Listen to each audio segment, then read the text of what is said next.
Hey there everyone. Today I would like to discuss what is functionalism. This is a philosophy that I don't think nearly gets enough attention, but it's a great paradigm for sort of cutting the Gordian knot of ontology and epistemology and really gets to the heart of a lot of problems in the philosophy of language, in existentialism, in ethics, and I'm going to be using a few different thinkers to help explicate what exactly is functionalism. We're going to be using Martin Heidegger, Deleuze Guattari, Wolfgang Iser, and Stanley Fish. And I'm going to be using some quotes from some of their most relevant works here to help explicate how functionalism is coming out of certain paradigms like structuralism and existentialism and reader-response theory, and show how it develops into its respective fields where it gets used most primarily. That would be empirical analysis, structural analysis, phenomenology, and reader-response theory.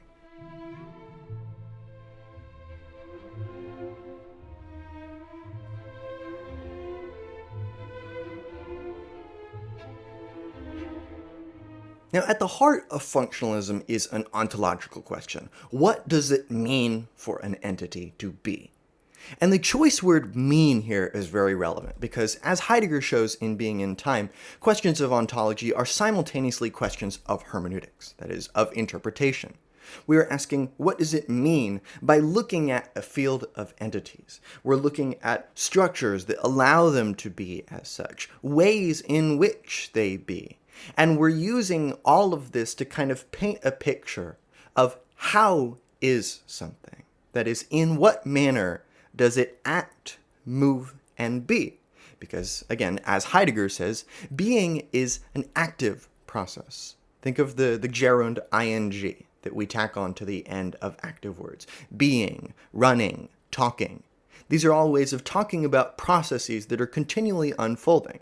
So if we want to talk about what does it mean to be running, well, we're talking about a state of being, to be running, and then we're talking about an action, running, and this entails a certain number of qualities of beings that run, whatever the running quality may be, and then the way in which they are running.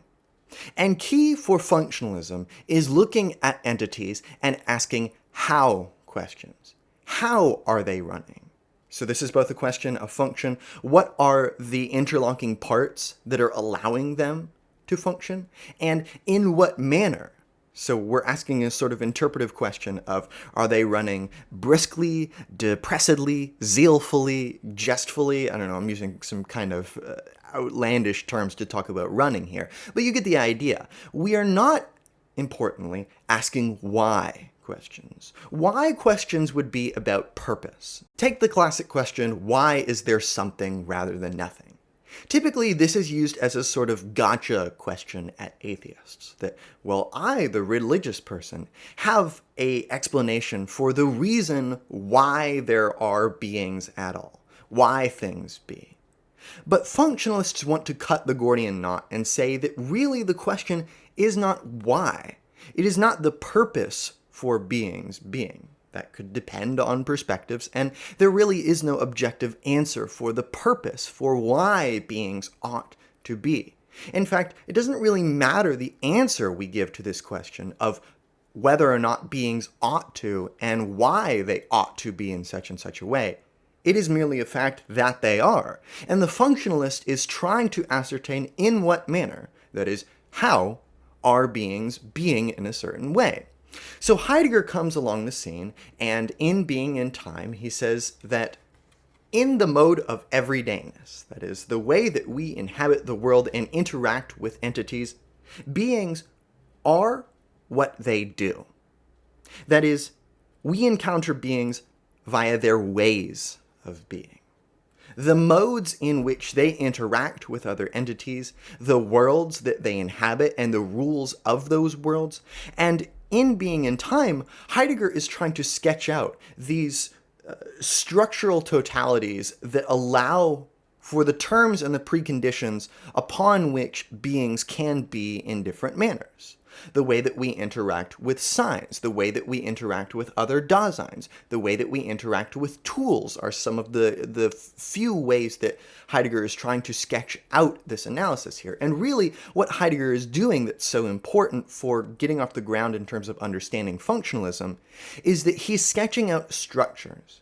Being is not an object, right? This would be the fallacy of ontotheology for Heidegger, where he says that the problem is that the way that religious people have tried to figure this out in terms of wrestling ontology is that they just assume that being is just the greatest of all beings. That would be God. And that just explains things because now we have an arbiter for being. But no, what Heidegger is concerned about, and this is really getting to the heart of the ontological inquiry of the functionalists, is what are the structures that allow for these beings to be in the manner that they are? So we're looking at the enveloping facts, the facts of feminine clothiering, as Joyce would put it, to ascertain how is it that things can be the way they are in the world. In what manner is something is, rather than why it ought to be. So we're sort of sidestepping the question of meaning or purpose. That is a question that is ascertained through interpretation. But what we are trying to do is, in our act of interpreting being and its structures, we are trying to ascertain the sort of basic structural facts that allow for things to function in such a way. Because why questions are existential and relative to the perspective of the inquirer, to such an extent that why questions often stem more from the desire and the wish fulfillment for this why question, more so than how things really are, right? If we're asking why is there something rather than nothing, someone like Heidegger might say that this really points out, and Nietzsche might say the same thing, that it points to an existential anxiety about our inability to grasp the totality of being and all the beings that may entail. So really, our why question is more to do with an existential domain, and our ontological hermeneutic domain needs to be asking functional questions. What are the ways of being? Therefore, how questions allow us to trace the enduring dynamics of a system, describing their effects in particular contingent ways on particular contingent subjects, and in the process establishing structural facts about what allows things to be at all under given conditions and circumstances. As Félix Guattari puts it in Negotiations, we're strict functionalists, that being he and Deleuze. What we're interested in is how something works, functions, finding the machine. But the signifier is still stuck in the question, what does it mean? Indeed, it's this very question in a blocked form. But for us, the unconscious doesn't mean anything, nor does language, right? So they're not trying to figure out some core kernel of meaning. They're trying to figure out how does it work. Functionalism does rule in the world of micro-multiplicities, micro-machines, desiring machines, molecular formations. On this level, there isn't this or that kind of machine, a linguistic machine, say, but linguistic elements among other elements in all the machines. The unconscious is a micro-unconscious. It's molecular, and schizoanalysis is microanalysis.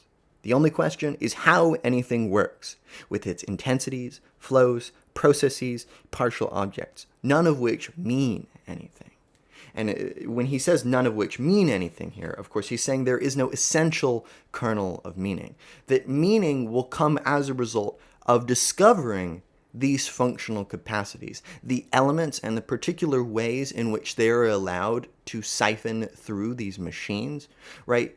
All of these structures for Deleuze and Guattari are machines, and they're using this sort of metaphorically, but also literally insofar as a machine is simply a milieu that takes an input and gives a designated output, and if that input condition is not met, the output condition is not met, and there may be certain ranges of tolerance or acceptability of, oh, you can fit this range of inputs in and get this range of outputs, right, of different qualities, for example, or of different types. Maybe the machine can fulfill many different functions and not simply one function.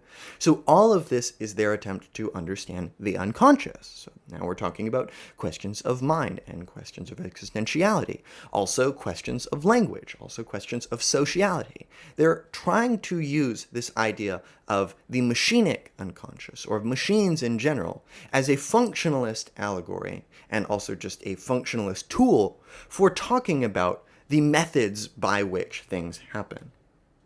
We are interested, Deleuze says, in the circumstances in which things happen. In what situations, where and when does a particular thing happen? How does it happen? And so on. A concept, as we see it, should express an event rather than an essence. So at the heart of functionalism is not trying to ascertain the essence of what something is, but the varying conditions which allow it to be in a variety of ways. And this all has an ethical import, which is that instead of prescribing ways that beings ought to be, or that being ought to need an explanation at all, we are describing the ways in which it is.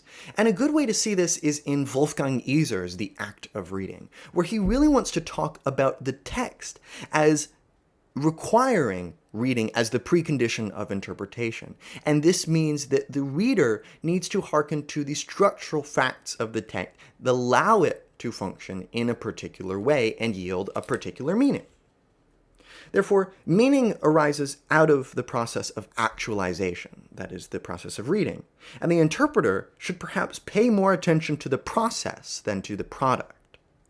His object should therefore be not to explain a work, as if it needed an explanation, right? Some sort of overarching theory by which you can reduce the work, but rather to reveal the conditions that bring about its various possible effects. We're talking about possibilities here, not certainties. The conditions which allow for the potential to be in a number of different ways. If he clarifies the potential of a text, he will no longer fall into the fatal trap of trying to impose one meaning on his reader, as if it were the right or at least the best interpretation. So our goal here is to establish, to a greater or lesser degree of fidelity, the enveloping facts that precondition the reading or the interpretive or really the ontological or existential experience itself. Speaking of specifically literary texts, Iser says that texts must already contain certain conditions of actualization that will allow their meaning to be assembled in the responsive mind of the recipient. The concept of the implied reader, a term that he's inventing here, is a textual structure anticipating the presence of a recipient without necessarily defining him. This concept pre-structures the role to be assumed by each recipient. Thus, the concept of the implied reader designates a network of responsive inviting structures which impel the reader to grasp the text. And this idea of being impelled by structures is really key for functionalism. That what makes us respond and act is the fact that we are not acting freely or in a vacuum, but are in a chain of stimulus and response between our environment and ourselves. And these are two poles which are inextricably linked. Therefore, the functionalist is trying to describe this sort of back and forth pinging, where there is a space of undecidability between the world and the response to the world, to the way it is and the way that we talk about the way it is. We're trying to find these responsive, inviting structures that precondition our response to the world. Stanley Fish says that he is substituting for one question, what does the sentence mean? Another, more operational question, what does it do? And what the sentence does is give the reader something and then take it away, drawing him on with the unredeemed promise of its return. An observation about the sentence as an utterance, its refusal to yield a declarative statement, has been transformed into account of an experience. Not being able to get a fact out of it, that is, not being able to discretize or reduce it. It is no longer an object, a thing in itself, but, as we've already established, an event, something that happens to, and with the participation of the reader. And it is this event, this happening, all of it, and not anything that could be said about it or any information one might take away from it. That is, I would argue, the meaning of the sentence. So meaning here is simultaneously a question of action, of reaction. as he says, what is required is a machine or a method that will, if you will, make observable, or at least accessible, what goes on below the level of self-conscious response. So prior to our conscious imposition of ideas, of why something must be the case, we're finding the structural facts that allow for us to function in that way. Reading is an experience. It occurs. It does something. It makes us do something. Indeed, I would go so far as to say that what it does is what it means. That there is no meaning, and therefore no questions of ontology, since questions of ontology are questions of meaning or interpretation, outside of a simulated, stimulated, and proffered response. Therefore, considering that this is coming from a reader response, criticism reader, in a way, ontology is a question of reader response, of reading and responding to not only the facts of the world, but the enveloping conditions that allow the facts to come to their own, allow them to function in a way. So we are looking at the structures that condition facts, that condition and allow for functions to come about contingently. So that being said, that's it for this lecture. I hope it's been able to make sense of this not often talked about field of philosophy. I think that these thinkers are great gateways. Reading any of these works would be very stimulating for a number of reasons, least of which being their implications for this, what we're calling functionalism here. But nevertheless, I hope that this has been helpful. You can check out any of my other lectures I've done on postmodernism, German idealism, gender theory, post-colonial studies, and other classic literature. You can also become a channel member for $5 a month and gain access to, among other things, a private philosophy Zoom, which you can tailor to your needs. I also have super thanks if you'd just like to donate to the channel, because it helps me buy all these books necessary to bring y'all content, but no pressure. Care about yourself first.